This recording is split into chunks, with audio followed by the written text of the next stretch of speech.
Lors d'un des derniers épisodes de l'approche gagnante, nous avons expliqué quels peuvent être les impacts sur la santé à la suite d'un accident de voiture.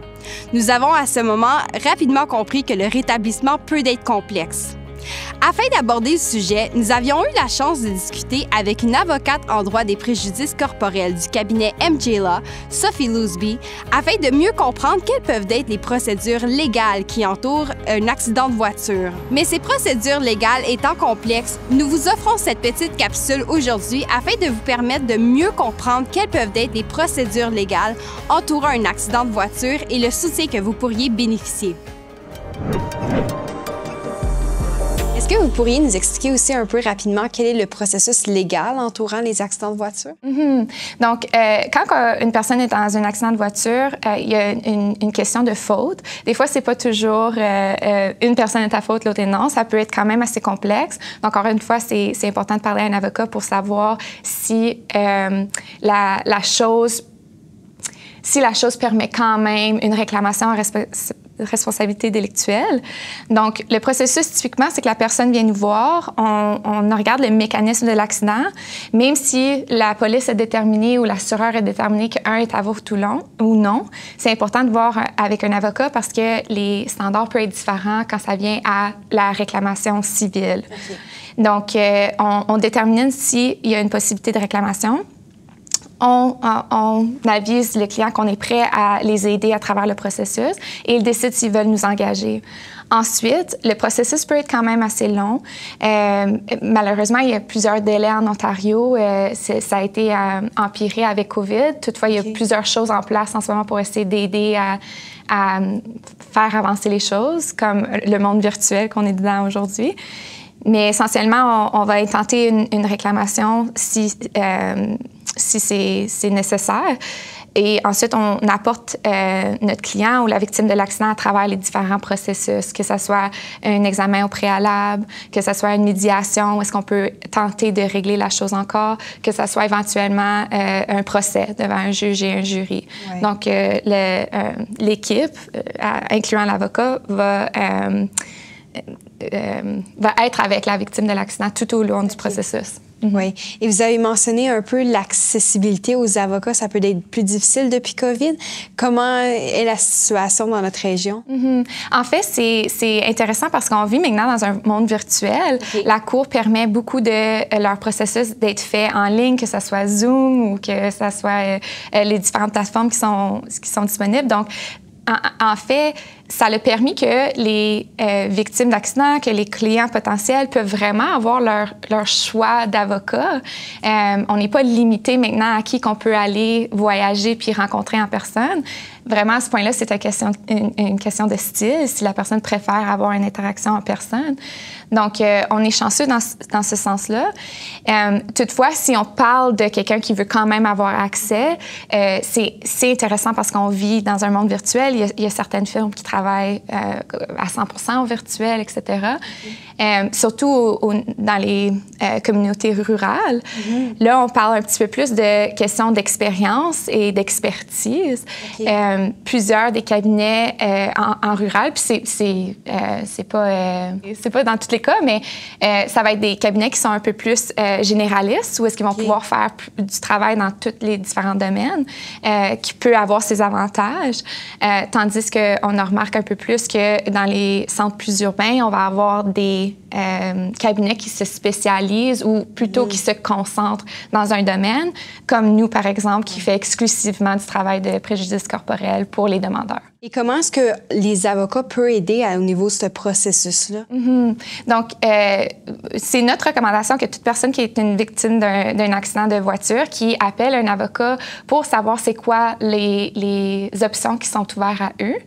Donc, par exemple, est-ce qu'ils ont besoin de l'aide parce qu'ils ont déjà été refusés par leur assureur et ou est-ce que c'est une question de juste évaluer le dossier pour voir s'il y a un potentiel pour une réclamation en responsabilité délictuelle. Okay. Donc, l'avocat qui prend charge du dossier, si les blessures sont assez élevées, qui vont rencontrer le seuil, va pouvoir prendre en charge la communication avec les assureurs, s'assurer que tous les délais de prescription sont rencontrés, parce que la loi dit que certaines certaines étapes doivent être prises en certain temps. Donc, avoir un avocat qui s'assure que des délais sont rencontrés est important.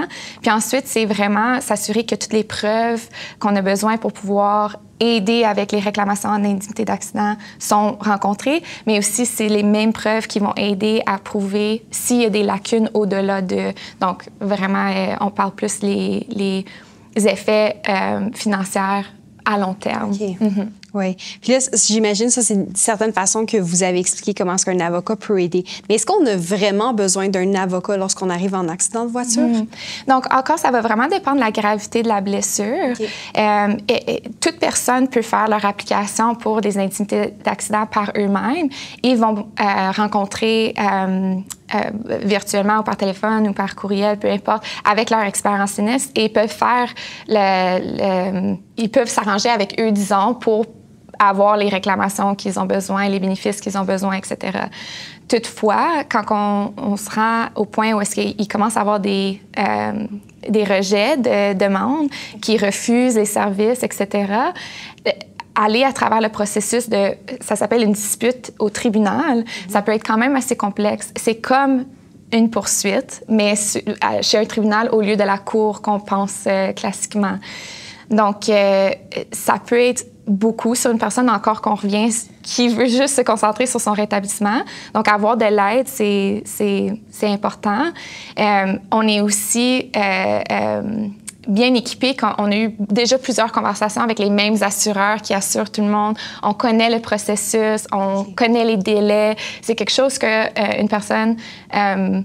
on aimerait, dans un monde idéal, n'ait pas à se soucier, mais qui arrive. L'autre chose aussi, c'est de s'assurer que la chance qu'on a pour avoir une poursuite en responsabilité délictuelle, si on sépare les deux, que tout est bien